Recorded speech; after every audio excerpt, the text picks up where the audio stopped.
Жалал-Абад коллежи табигый техникалык бөлүмү химия окутуучусу Жалилова Анаргүл. Саламатсыңарбы? Бүгүнкү сабактын темасы чектүү углеводороддор. Сабагыбыздын максаты чектүү углеводороддордун түзүлүшү жөнүндө маалыматтарды алышат. Чектүү углеводороддордун гомологиялык катарын, номенклатурасын түзүшөт. Метандын молекулалык түзүлүшүн, касиеттерин үйрөнүшөт. Сабактын күтүлүүчү натыйжалары. Чектүү углеводороддордун түзүлүшүн билсе, чектүү углеводороддордун гомологиялык катарын, номенклатурасын түзө алса, метандын молекулалык түзүлүшүн, касиеттерин билсе. Келгиле анда бүгүнкү тема боюнча маалыматтарга токтололу. Углеводороддор бул органикалык заттар. Алардын негизги курамы көмүртек жана суутек элементинен турат. Углеводороддор чектүү углеводороддор, каныккандар дейбиз. Экинчиси чексиз углеводороддор, каныккан эместер деп эки чоң топко бөлүнөт. Чектүү углеводороддор эл аралык номенклатура боюнча биз аларды алкандар деп атайбыз. Алкандар молекулалар бири-бири менен бирдик байланыш менен байланышкан, көмүртектин жана суутектин атомдорунан турган углеводороддорду айтабыз. Органикалык химияда көмүртек атому 4 валенттүү болгондуктан, бул 4 валенттүүлүгү суутектин атомдору менен каныккандыктан буларды каныккан же чегине чейин каныккан чектүү углеводороддор деп атап коебуз. Молекуланын негизи болуп туюк эмес көмүртектин чынжыры саналат.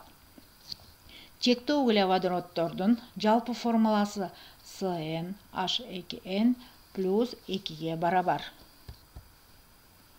Алкандардын түзүлүшү. Көмүртек атому гибридтештүү түрү боюнча sp3, валенттүү бурч 109 градус 28 минута, атомдордун аралыгы 0,154 нанометрге барабар. Алкандардын гомологиялык катары. Булар окшош түзүлүшкө жана касиетке ээ болгон, бирок курамы боюнча 1 же 1 канча CH2 тобу менен айырмаланган заттарды биз гомологдор деп айтабыз. Алкандардын гомологиялык катары биз жалпы формуласынын негизинде түзүп алсак болот. Мисалы, n деген саны натуралдык сандарга барабар. Мисалы, 1ден 10го чейинки санды алып турган болсок, n'дин ордуна 1 деген цифраны кое турган болсок, анда бизге төмөндөгүдөй таблицанын ичиндеги формулалар келип чыгат. Буну биз метандын гомологиялык катары деп атайбыз. Метандын гомологиялык катарын эл аралык номенклатура боюнча атайбыз. Алардын аяк мүчөсү ан деген мүчө менен аяктайт. Ушул жерде алкандардын физикалык мүнөздөмө берип кетели. Метандан бутанга чейин газдар негизинен, пентандан башкача айтканда C5H12ден C15H32 чейин суюк заттар, ал эми калгандары болсо катуу заттар деп айтабыз. Чектүү углеводороддордун курамынан оюбузда бирден суутектин атомун кемитсек, бизге радикал деген түшүнүк келип чыгат. Булардын аталышы мүнөздүү болгон аттарынын ан деген мүчөсүн ил деген мүчө менен орун алмаштырабыз. Метандын түзүлүшү. Алкандардын эң биринчи негизги өкүлү болгон метандын курамы 1 көмүртектин атомунан 4 суутектин атомунан турат. CH4 метандын химиялык формуласы. Химиялык формуласынын негизинде биз структуралык формула чыгарабыз. Структуралык формула деген валенттүүлүктүн сызыкча аркылуу чагылдырышы структуралык формуланы берет бизге. А электрондук формуласы валенттүүлүктөрдүн чекит аркылуу туюнтулушу. Көмүртек атому органикалык химияда дайыма 4 валенттүүгө барабар.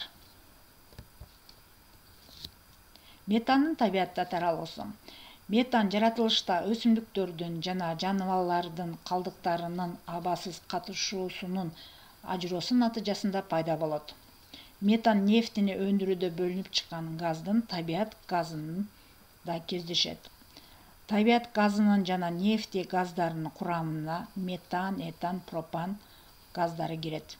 Газ абалындагы суюк жана катуу чектүү углеводороддор нефтинин курамында кездешишет. Чектүү углеводороддордун химиялык теңдемелери. Чектүү углеводороддор нормалдуу шартта химиялык активдүүлүгү төмөн заттар болуп эсептелинишет. Алар кошулуу реакциясына эч качан катышышпайт. Алкандардыга мүнөздүү болгон бул орун алмашуу реакциясы. Орун алмашуу реакциясында алкандардын курамындагы суутектин атомдору башка бир атом менен же атом тобу менен орун алмашууга жөндөмдүү. Мисалы, метандын хлор менен аракеттенишүүсүн карайлы. Бул реакция атайын жарыктын таасири менен ысытуу аркылуу жүрөт. Метандын заты бул хлордун молекуласы менен өз ара аракеттенишип,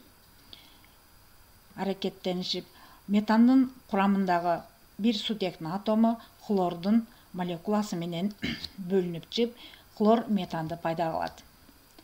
Эми ушу пайда болгон хлор метанга биз дагы хлордун молекуласын кошолу. Коссок дихлор метан пайда болот.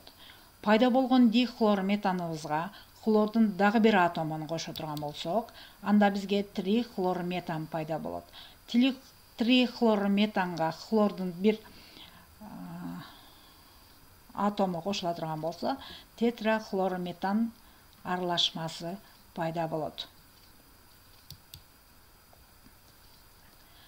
Келгиле анда, азыркы алган билимибизди бышыктап алыш үчүн төмөндөгү тапшырманы аткаралы. Текстте калтырылган терминдерди жана символдорду койгула. Алкандар молекулалары бири-бири менен бирдик байланыш менен байланышкан көмүртек жана суутек атомдоруна турган углеводороддорду айтабыз. Алардын жалпы формуласы CnH2n+. Алкандарга бардык көмүртектин атомдору sp2 гибриддешүү абалында болот. Гибриддик орбиталдардын октору түз чынжырга ээ. Чокларына багытталган жаналардын арасындагы бурчтук 109 градус 28 минутаны түзөт. Метан жаратылышта өсүмдүктөрдүн жана жаныбарлардын калдыктарын абанын катышуусуз ажыроосунун натыйжасында пайда болот. Метан нефти өндүрүүдө бөлүнүп чыккан газдын табиат газында кездешет. Алкандарга мүнөздүү касиеттеринин бири болуп, бул орун алмашуу реакциясы эсептелинет. Ушуну менен сабагыбыз аягына чыкты.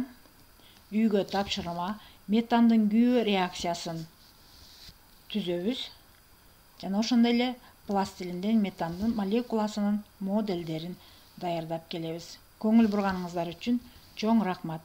Саламатта калгыла.